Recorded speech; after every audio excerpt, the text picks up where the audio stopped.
Hello বন্ধুরা, চলে আসলাম রোজকারের মতন। তো আজকে চিকেনের রেসিপি করব। তো আমি চিকেনটাকে একটু হলুদ আর নুন দিয়ে একটু মাখিয়ে রেখে দিয়েছি। তো এখানে আলু কেটে নিয়েছি। তো আমি আজকে এই দেখো আলুটা ভেজে নিচ্ছি। প্রথমে একটু আলু দিয়েই করব আজকে। অনেক সময় খালি করি চিকেনটা, কিন্তু আজকে একটু আলু দিয়ে করব। তো আলুটা আমি ভালো করে ভেজে নিচ্ছি। তো দেখতেই পাচ্ছ এখানে পেঁয়াজ দিয়ে দিয়েছি, আর আদা রসুন যা ছিল সবই দিয়েছি, সাথে একটু কাঁচা লঙ্কাও দিয়ে দিয়েছি। তো এইবারে আমি এই আলুটা আমি তুলে নিয়েছি, যে ভাজাটা ছিল সাইডে রেখে দিয়েছি। তো আমি এই পেঁয়াজের মধ্যে আমি টমেটোটা দিয়ে দিচ্ছি।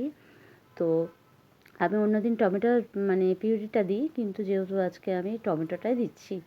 তো অনেক সময় এটা গ্রেট করে করি, কিন্তু আজকে জাস্ট এমনি কেটেই করছি। তো আমি একটু হলুদ দিয়ে দিচ্ছি এর মধ্যে, আর এর মধ্যে একটুখানি আমি জিরের গুঁড়ো দিয়ে দিচ্ছি।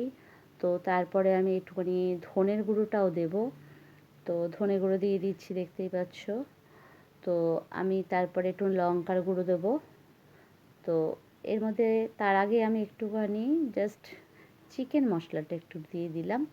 তো দেখতেই পাচ্ছ আমি জল দিয়ে দিলাম এবারে।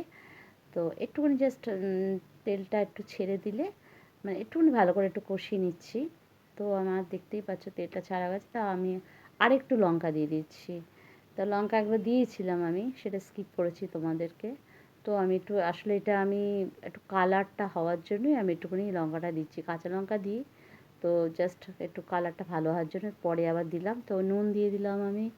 তো কাঁচা লঙ্কার ঝালটা একটু ভালো হয়। তো দেখতে পাচ্ছি মাংসটা আমি দিয়ে দিলাম, যেটা ম্যারিনেট করা ছিল হলুদ আর নুন দিয়ে, সেটা করে রাখলাম। অনেক সময় আমি ধুয়ে যেটা থাকে সেটাই দিয়ে দিই, নুন হলুদ মাখাই না, এমনি মাংসটা দিয়ে কষাই।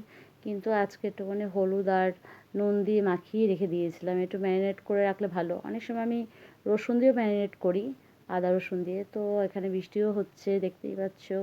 বাইরের ওয়েদারটা ভীষণ মেঘলা, বেশ অন্ধকার, সূর্যের আলো তো দেখাই যাচ্ছে না দুদিন ধরে।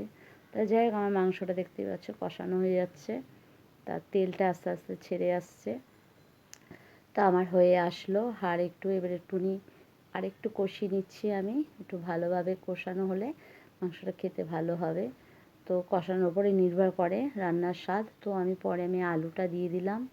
তো আলুটা যেহেতু এটা মুরগির মাংস, তাই আমি একসাথে কষাতে কষাতে আলুটা দিয়ে দিলাম। এটা খাসির মাংস হলে আমি আলুটা হয়তো অনেক পরে দিতাম।